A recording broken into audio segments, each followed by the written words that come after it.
저는 얼마 전에 2023 대한민국 출산 돌봄 컨퍼런스라는 세미나에 다녀왔습니다. 한국교회 부흥과 저출산 문제를 해결하기 위해서 전국의 목회자 1000여 명이 한자리에 모인 겁니다. 다음 세대의 심각성을 인지하고 교회가 적극적으로 섬겨야 할 것을 결의하고 다짐하고 기도하는 시간을 가졌습니다. 컨퍼런스 참석 이후에 제가 할 수 있는 일이 무엇이 있을까 고민하던 중에 어린이 주일 오후 설교자로 세워주셔서 그곳에서 들었던 내용들을 우리 성도님들께 전해드리면 좋겠다라는 마음으로 이 자리에 섰습니다. 또한 코로나 기간에 다음 세대의 신앙교육에 대해서 책을 읽고 연구하며 공부했던 내용들을 함께 잘 정리해서 나눌 때 하나님 아버지의 목소리로 듣고 결단하는 은혜의 시간 되기를 간절히 소망합니다. 교육 혁신 전문가로 잘 알려진 김지영 교수님이라는 분이 계십니다.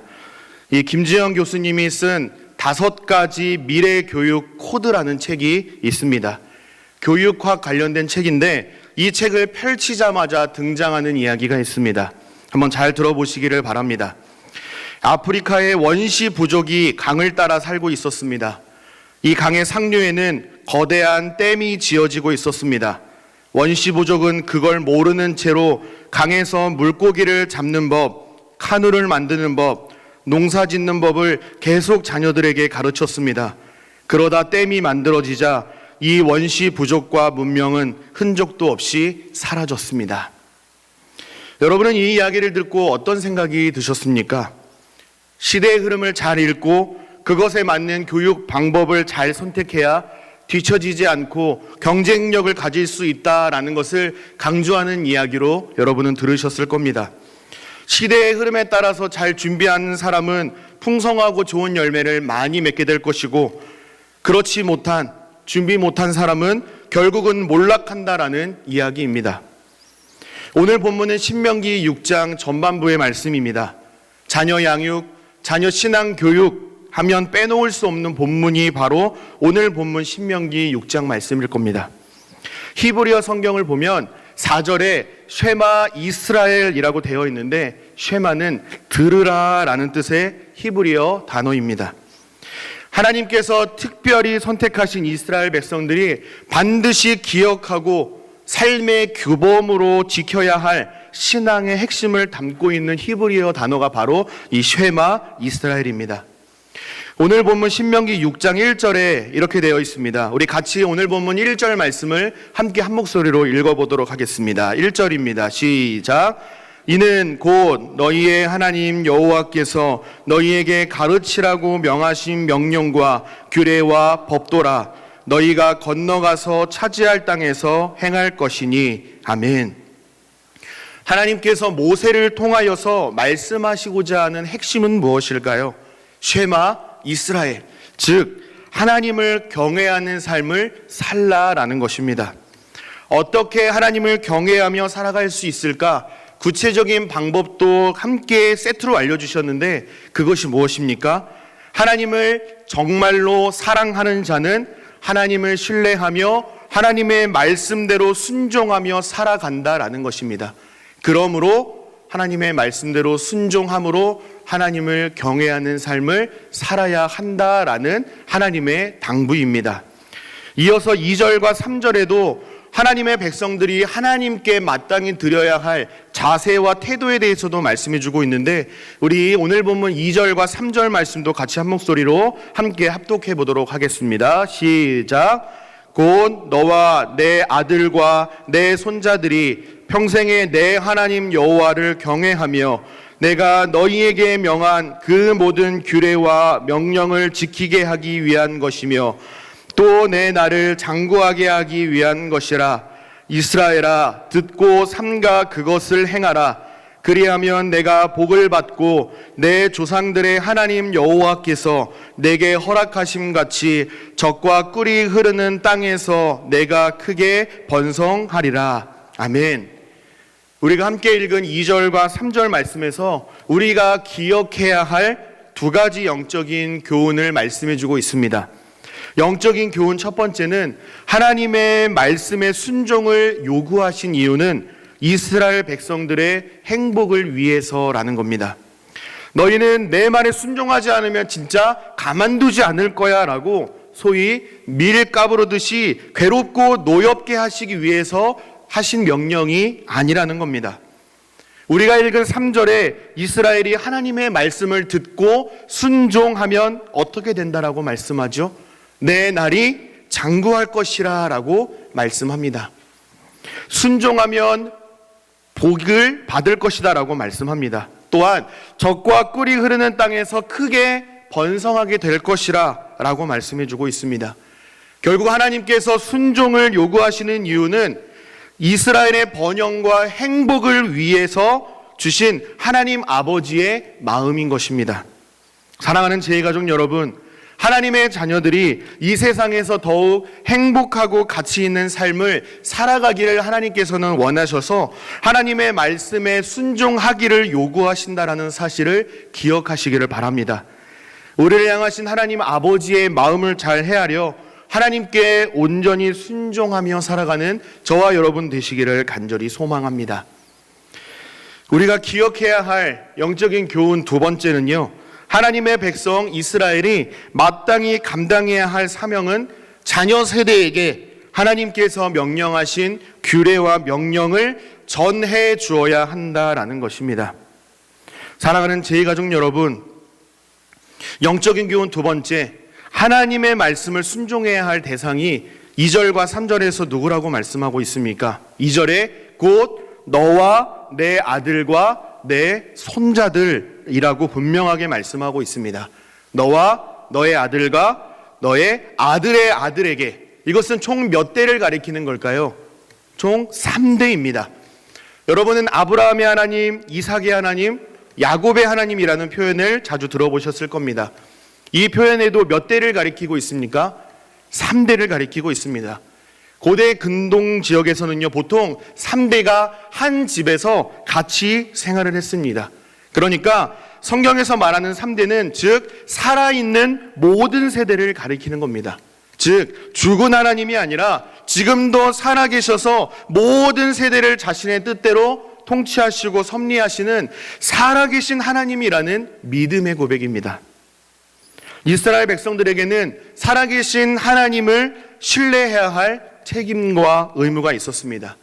특별히 하나님의 구원인 이 출애굽의 기적을 경험한 출애굽 세대는 광야에서 태어난 새로운 세대들에게 출애굽을 통한 하나님의 역사를 말해주고 하나님의 말씀대로 순종하며 살아가야 할 책임과 의무를 반드시 알려주어야만 했습니다.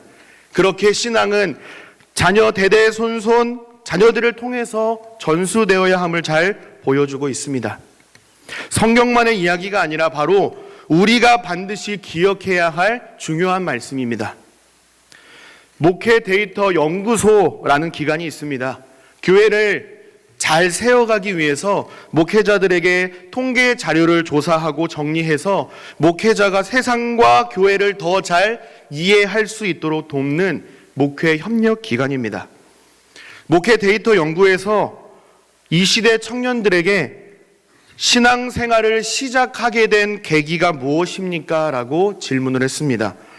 여러분, 이 시대의 청년들은 어떤 대답을 했을까요? 77%가 가족, 부모를 포함한 가족의 영향을 받았다라고 대답을 했고요.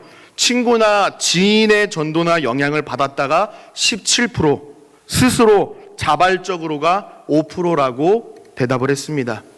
쉽게 말씀드리면 10명 중에 9명은 부모를 포함한 가족들과 친구들, 가까운 지인으로부터 신앙생활을 하고 있다라는 것을 잘 보여주는 설문조사입니다. 설문조사가 우리에게 알려주는 것은 신앙을 가진 가까운 기존 크리스찬들의 영향이 얼마나 큰지를 잘 보여주고 있습니다. 여러분, 우리 교회 2023년 표어가 무엇인지 기억하고 계십니까? 다음 세대를 세우는 신앙 공동체입니다. 그렇다면 여러분은 다음 세대라는 말을 들으면 어떤 생각이 드십니까? 많은 교회와 다음 세대 사역자들은 다음 세대 신앙 교육이 중요한 것은 알겠는데 도대체 어떻게 뭐부터 시작해야 하는가라는 질문은 빼놓지 않고 하고 있습니다. 이야기학교 교장이자 서울 혜성교회의 교육 총괄로 섬기시는 장한선 목사님이라는 분이 계십니다. 이 목사님께서 쓰신 다음 세대 교육 가정이 답이다라는 책에서 다음 세대를 세우기 위한 구체적인 대안을 제시하기에 앞서서 우리에게 매우 중요한 질문을 던지고 있습니다. 그 질문은 바로 부모의 신앙이 자녀에게 전수되고 있는가라는 본질적인 질문을 가장 먼저 던지고 있다는 것입니다. 여러분의 가정은 어떠십니까?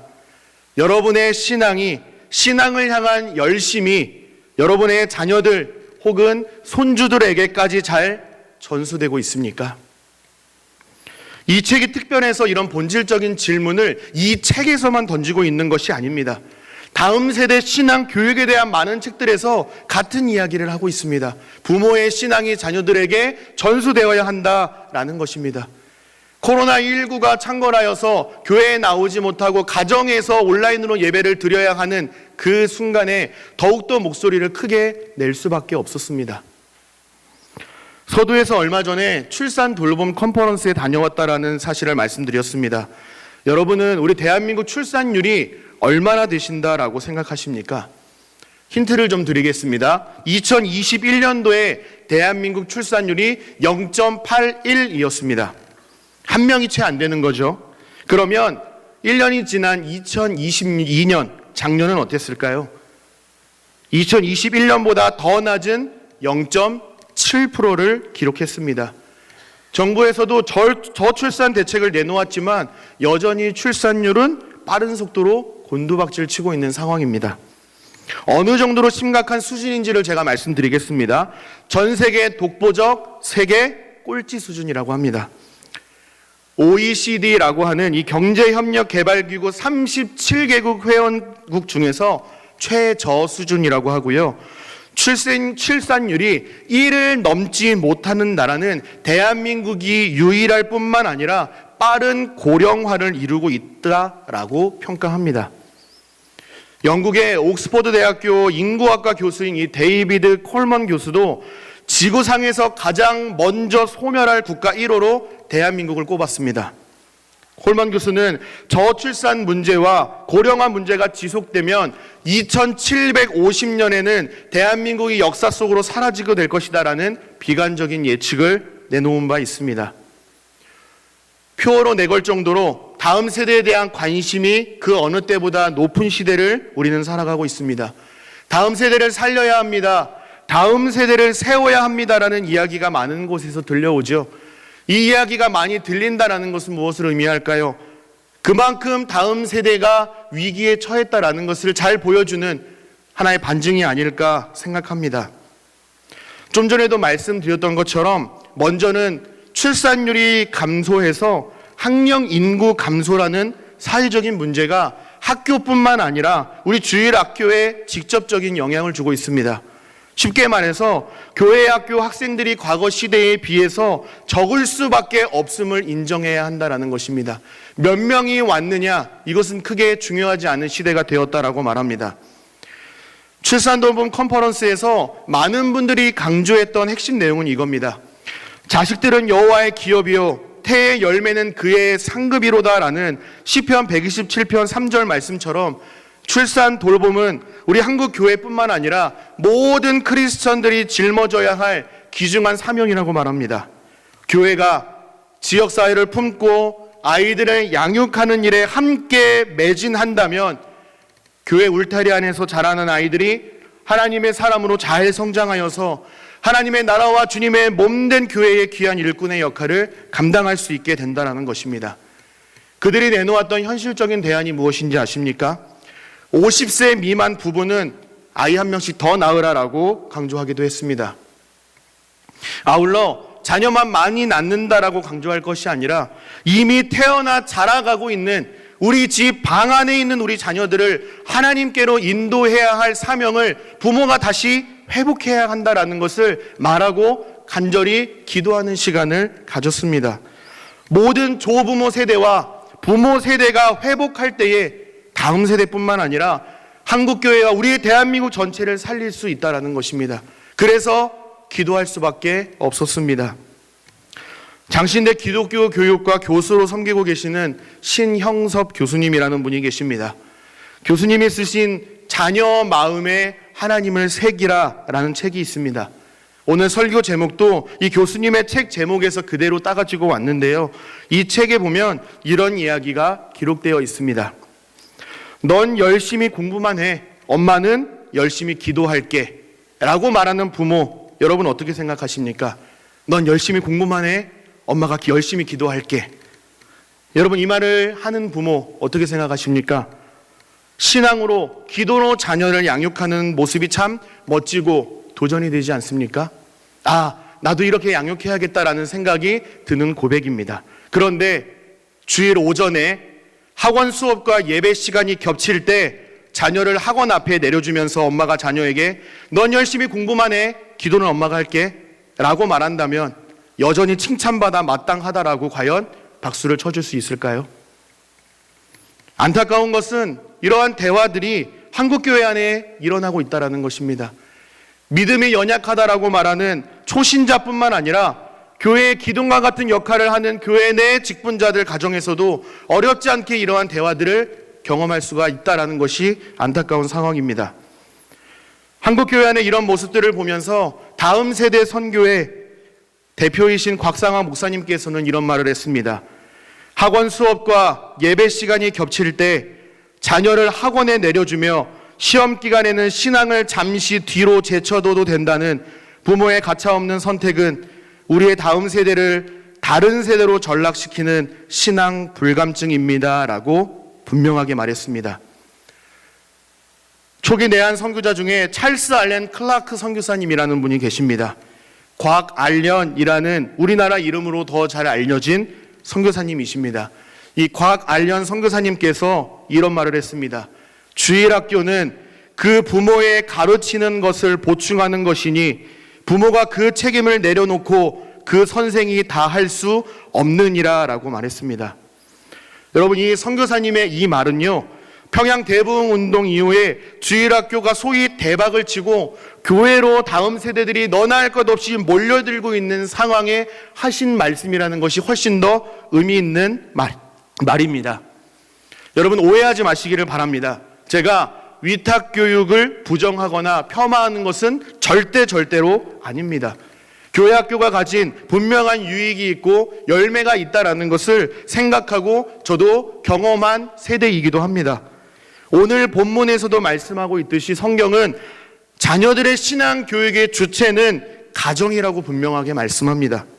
그런데 나라가 갑자기 발전하기 시작하면서 모두가 직장으로 나아갔고 교육열이 치열해지면서 상황과 필요에 따라서 부모가 아닌 한국교회가 신앙 교육의 일주체가 되었습니다. 그래서 신형섭 교수님은 이러한 현상을 부모가 신앙의 일주체에서 떠나 교육 택배사의 역할을 하는 것으로 만족하고 있다라고 이 현상을 꼬집었습니다. 자녀들이 학교 공부에 대해서 질문하면 학원 선생님이나 과외 선생님께 질문하라라고 택배 보내고, 성경이나 신앙에 대한 질문을 하면 그것은 교회 선생님이나 목사님들에게 질문해라라고 그들에게 택배를 붙여버리는 것이죠. 이것으로 나에게 맡겨진 모든 교육의 책임은 다 했다라고 생각하는 현상이 다음 세대의 위기를 불러왔다라고 교육 전문가들은 입을 모으고 있습니다. 여러분, 교회가 해야 할 일을 부모 세대에게 떠넘기는 것이 아님을 알아주시기를 바랍니다.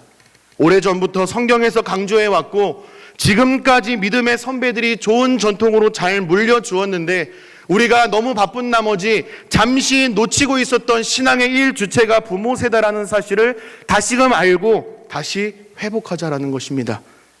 분명 부담도 되고 쉽지 않은 일이 맞습니다.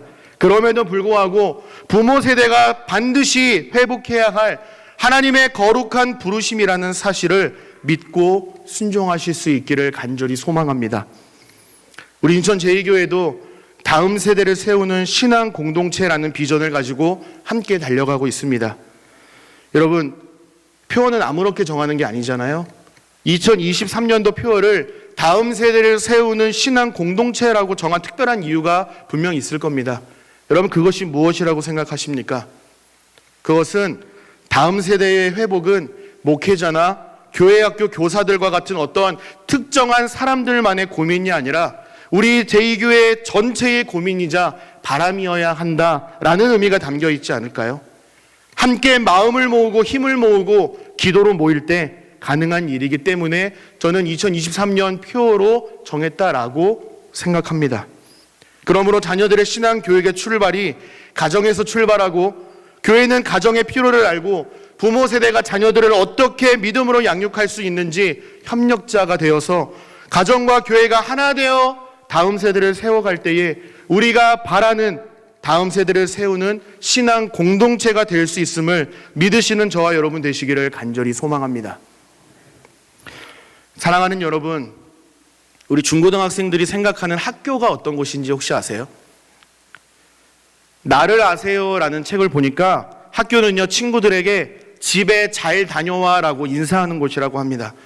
그만큼 집을 떠나서 학교, 학원, 독서실에서 그 많은 시간들을 보내며 살아가고 있다라는 것을 잘 보여주는 것일 겁니다. 또한 꿈을 키우는 곳이라고 우리는 알려져 있지요.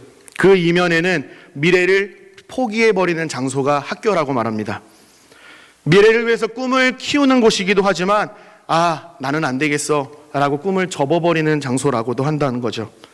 우리 아이들이 살아가고 있는 시대는요, 돈이 최고라고 말하는 시대고요, 어떻게 하면 돈을 많이 벌어야 하는지, 돈을 많이 벌 수 있는 직업을 선택해야 하는지를 가르치고 있다고 말합니다. 여러분, 혹시 개근거지라는 말 혹시 들어본 적 있으세요? 개근거지. 제가 이해를 돕기 위해서 여러분의 과거를 한번 조심스럽게 여쭤보도록 하겠습니다. 내가 학교 다닐 때 개근상을 받아봤다 하시는 분 있으시면 한번 오른손을 들어주시면 감사하겠습니다. 내가 다른 거는 못해도 개근상은 받아봤다 라고 생각하시는 분 손 한번 높이 들어주시면, 창피한 거 아니잖아요. 당당한 거잖아요. 높이 한번 들어주시면 되겠습니다. 감사합니다. 네, 내려주시면 되겠습니다. 이해를 돕기 위해서 제가 한번 좀 말씀을 드려보겠습니다. 지금 손 드신 분 있죠? 요즘 초등학생들의 표현으로 다 개근거지로 사셨던 겁니다. 무슨 말일까요? 우리 세대는, 여러분의 세대는 더 하셨겠죠. 공부를 잘해서 성적 우수상은 받지 못하더라도 성실함의 상징이다라고 해서 너는 아프더라도 학교 가서 아파 라고 하면서 학교로 부모님들이 다 보내셨잖아요. 근데 요즘 초등학교는요, 체험학습이라는 것이 있습니다. 일정 범위 내에서 학교장의 허가가 있으면 결석이 가능하대요. 그래서 이 기간을 이용해서 해외여행을 떠나는 학생도 있다고 합니다. 해외여행을 떠나는 학생도 있는가 하면 떠나지 않거나 못하는 부류들도 분명히 있겠지요. 집안 사정이 여의치 않아서 체험학습을 가지 못하고 1년 내내 개근하는 학생들이 자연스럽게 못 사는 아이로 낙인이 찍혀서 개근을 했음에도 불구하고 해외여행 한번 가보지 못한 아이들은 개근거지라는 놀림을 피하기 어렵다라는 겁니다. 또한 임대 아파트에 사는 친구는요, 특정 아파트 이름을 앞자리를 따서 휴거지라고 부르기도 한다고 합니다. 여러분, 우리 다음 세대는요, 좋은 대학을 가야 좋은 직장에 갈 수 있고, 좋은 직장에 입사해야 돈을 많이 벌 수 있고, 결혼을 잘할 수 있다라고 배우며 성장하고 있습니다. 아이들이 정말 그렇게 살아야 하는가? 라는 의문이 들어서 꼭 그렇게만 해야 돼? 꼭 돈을 많이 벌어서 성공해야 돼? 라고 질문이라도 던질라 치면 끝까지 듣지도 않죠. 너 돈 없이 살 수 있어? 라고 아이들의 생각을 초장에 눌러서 기를 죽이고 맙니다. 그래서 요즘 아이들이 대답하기 가장 곤란한 질문이 있다고 합니다. 어떻게 하면 돈을 벌 수 있는가? 부자 될 수 있는가? 이런 질문에 대한 답은 아이들이 학습이 되어서 쉽게 대답할 수 있대요. 그런데 내가 뭘 좋아하는지, 무엇을 할 때 가장 행복한지 본인 스스로의 정체성에 대해서 답을 내리기 어려워한다라고 다음 세대의 사역자들은 말합니다. 사랑하는 제2가족 여러분, 이 시대를 살아가는 자녀들에게 꼭 필요한 것이 무엇일까요? 손에 돈만 주어지면 될까요? 아닙니다. 우리 자녀들에게는요, 하나님이 필요합니다. 이 세상을 품위 있고 편하게 살아가려면 하나님도 필요한 것이 아니라 하나님이 절대적으로 필요합니다. 하나님의 형상대로 창조된 모든 인간은 하나님의 은혜가 필요합니다. 그래서 우리는 이 자리에 나와 있는 거죠. 우리는 모든 사람이 하나님의 은혜가 필요하고 연약해 보이는 우리 다음 세대에게도 하나님의 은혜가 필요하다라는 사실을 기억하고 자녀의 마음에 하나님을 심어주는 일에 우리는 애써야만 합니다. 우리 자녀들은요, 하나님을 찾고 예배할 수 있는 신앙 공동체가 필요합니다. 중학생 아이들에게는 중등부 신앙 공동체가 필요하고요. 고등학생들에게는 고등부 신앙 공동체가, 청년부에게는 청년부 신앙 공동체가 반드시 필요합니다. 취약, 미취학 아이들은 뭐 말할 것도 없이 중요하겠죠. 사랑하는 제일가족 여러분, 저를 포함한 많은 목회자들이 왜 이렇게 예배를 강조하고 하나님을 강조하는 걸까요?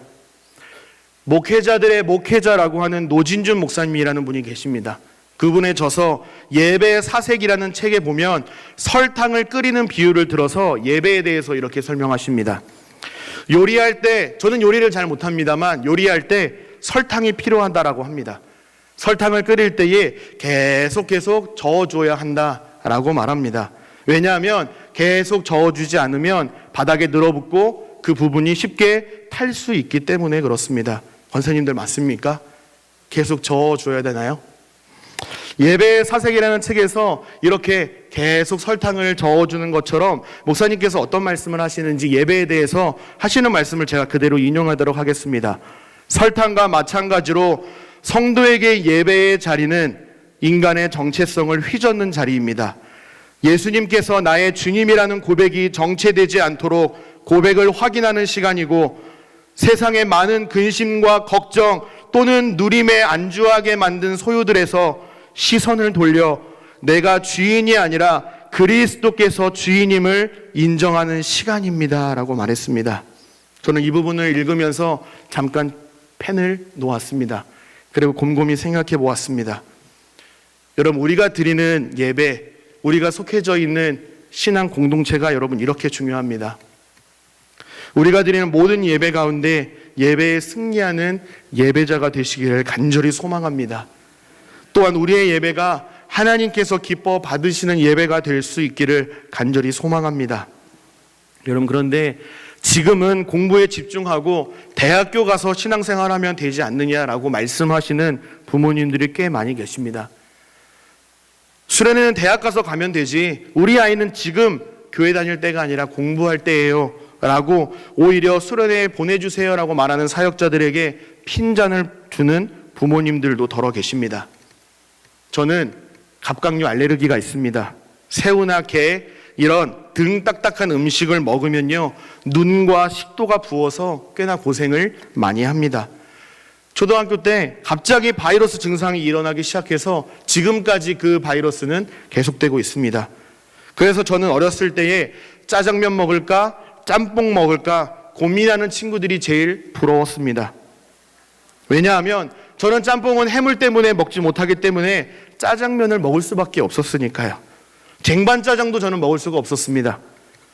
밥이 먹고 싶어서 볶음밥을 시켰을 때면요, 전혀 예상하지 않았던 새우라도 한두 개 들어있으면요, 짜장면을 주문한 친구와 바꿀 수밖에 없었습니다. 감사하게도 지금은 오징어 덮밥이나 짬뽕 같은 것은 먹을 수가 있습니다. 그런데 아주 중요한 질문입니다. 제가 지금 짜장면 먹을까 짬뽕 먹을까 고민할까요 안 할까요? 할까요 안 할까요? 고민 안 합니다. 10년 20년 넘게 짜장면 먹다 보니까요, 짬뽕 안 먹어도 짜장면만 먹고도 여태 잘 살아왔거든요. 여전히 살이 많이 쪘거든요. 그래서 고민 안 하고 그냥 짜장면 시켜서 배부르게 맛있게 먹을 생각합니다. 탕수육 곁들이면 더할 나위 없이 좋겠죠. 마찬가지로 저는 고기를 먹을까 해물탕을 먹을까 조금도 고민하지 않고 어디로 갈까요? 고기 먹으러 갑니다. 여러분, 제가 무슨 말씀을 드리고 싶은 걸까요? 유년 시절, 청소년 시절에 하나님과 동떨어진 삶을 여태껏 살아왔는데 이제 고등학교 졸업하자마자 성인이 돼서 갑자기 하나님을 찾게 되는가? 그렇지 않다라는 것입니다. 하나님 없이도 지금껏 몇 년간 잘 살아왔는데 할 수 있는 것이 더욱더 많아진, 부모님의 손 밖에 나와 있는 이 아이들이 성인이 돼서 갑자기 하나님을 찾게 되는 경우는 극히 드물다라는 것입니다. 그래서 어렸을 때부터, 어리면 어릴수록 좋습니다. 어렸을 때부터 자녀들 마음에 하나님을 새겨야 한다라는 것을 강조하여 말씀드리는 겁니다.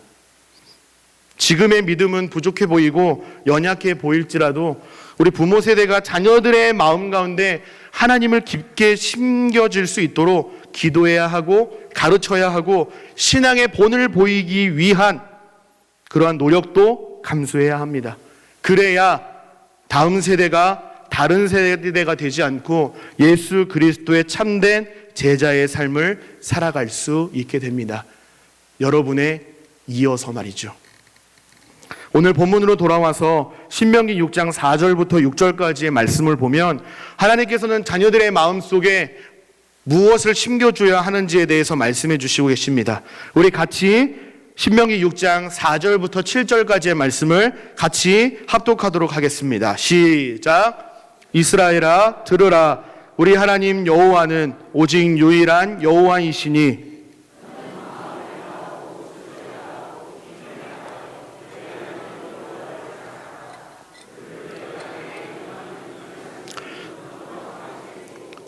내 자녀에게 부지런히 가르치며 집에 앉았을 때에든지 길을 갈 때에든지 누워 있을 때에든지 일어날 때에든지 이 말씀을 강론할 것이며 아멘. 사랑하는 제2가족 여러분, 어린이 주일을 맞아서 우리 다음 세대에게 정말로 필요한 것이 무엇인지와 부모 세대가 무엇을 회복해야 하는지 오늘 본문은 잘 가르쳐주고 있습니다. 한 해의 이야기만 소개하고 말씀을 맺도록 하겠습니다. 설교를 준비하면서 모소대나무 이야기에 대해서 알게 되었습니다. 모소대나무는 중국의 극동 지방에서만 자라는 희귀종 나무입니다. 신기하게도 씨앗을 뿌린 후 4년까지는 땅 위로 단 3cm 정도밖에 순이 올라오지 않는다고 합니다. 그러다가 5년이 딱 되면 갑자기 하루에 30cm 자라납니다. 그렇게 6주 만에 15m가 넘는 크기로 자라나 2달도 되지 않는 시간에 갑작스럽게 엄청난 대나무 숲을 이루어버린다라고 합니다. 이것은 굉장히 기적적인 일처럼 놀라운 일처럼 보이지만 실상은 그렇지 않습니다. 겉으로 성장하지 않는 것 같았지만 씨앗이 움트고 나서 4년 동안 땅속으로 수백 미터의 뿌리를 뻗어 위로 솟아오를 준비를 했던 것입니다. 오늘 오전 2부와 3부 시간에 강인호 청년이 특송으로 하나님께 영광 돌린 것을 여러분 기억하실 겁니다. 인호 형제가 찬양하러 나왔더니 카메라를 들어서 사진을 찍으신 분도 계셨고요. 뒤에 서 있었는데 와, 저렇게 많이 컸어? 벌써 대학교에 들어갔어? 라고 감탄하시는 분도 계셨습니다. 예배를 마치고 인호 형제를 찾아가서 정말 멋지게 잘 컸다고 위로하고 격려하는 모습들도 보았습니다. 여러분, 우리 다음 세대가 모소대나무 같은 무궁무진한 가능성을 가진 자들입니다. 지금의 모습으로 판단할 수 없고요, 판단해서도 안 됩니다. 어린 자녀가 언제까지 어린 자녀로 남아있지 않고요, 다 장성한 분량까지 성장을 합니다. 우리의 교회 학교 학생 중에서 어떠한 믿음의 사람이 나올지 아무도 알 수가 없습니다. 그러므로 이 모소대나무 이야기가 교훈하는 것처럼 마음속에 하나님이 깊게 새겨진 그 헌신된 한 사람을 통해서 하나님의 역사는 지금까지 이뤄왔고 앞으로 계속해서 하나님의 역사를 이뤄가신다라는 사실을 믿으실 수 있기를 간절히 소망합니다. 또한 저는 간절히 바라고 기도합니다. 우리의 다음 세대가 하나님께 헌신된 그 한 사람으로 세워질 수 있기를 간절히 소망하고 기도합니다. 사랑하는 제2가족 여러분, 여러분이 잘 아시듯이 우리 인천 제2교회 교육 전도사님들과 교회 선생님들 다음 세대를 위해서 정말 열심히 헌신하고 있습니다. 각 부서 아이들, 지체들을 정말 많이 아끼고 사랑합니다. 어떻게 하면 아이들을 하나님께로 잘 인도할 수 있을지 고민도 하고 공부도 많이 합니다.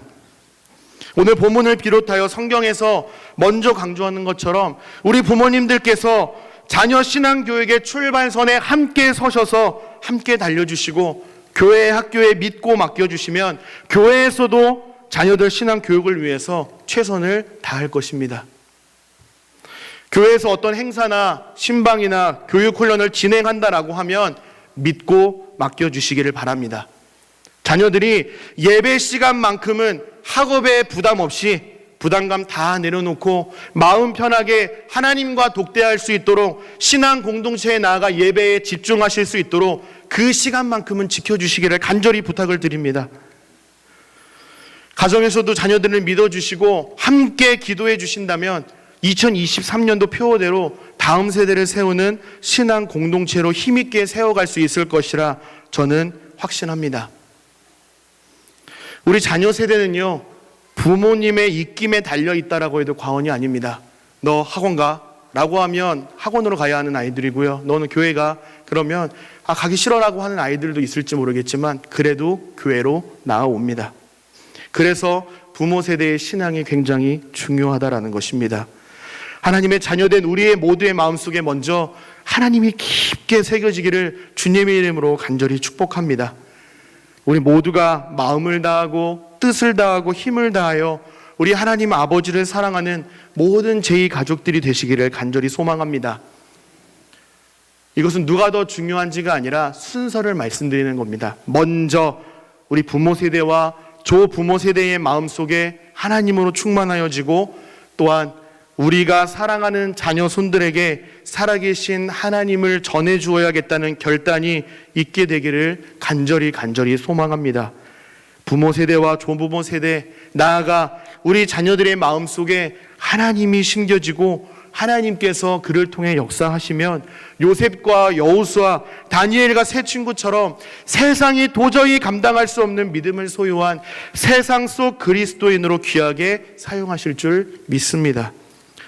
2023년 어린이 주일을 맞아 자녀들이 갖고 싶은 선물을 사주는 것도 물론 의미가 있겠지만 자녀들에게 꼭 필요한 하나님을 마음속 깊게 새겨주고 부모로서 믿음의 본을 보이며 내가 먼저 믿음으로 살아가겠노라, 그리고 자녀들을 신앙 공동체 안에서 마음껏 하나님을 예배할 수 있도록 내가 하나님 앞에 결단하며 하나님께서 주시는 풍성한 복을 누리시는 모든 제2 가족들이 되시기를 간절히 소망하고 축복합니다. 아멘.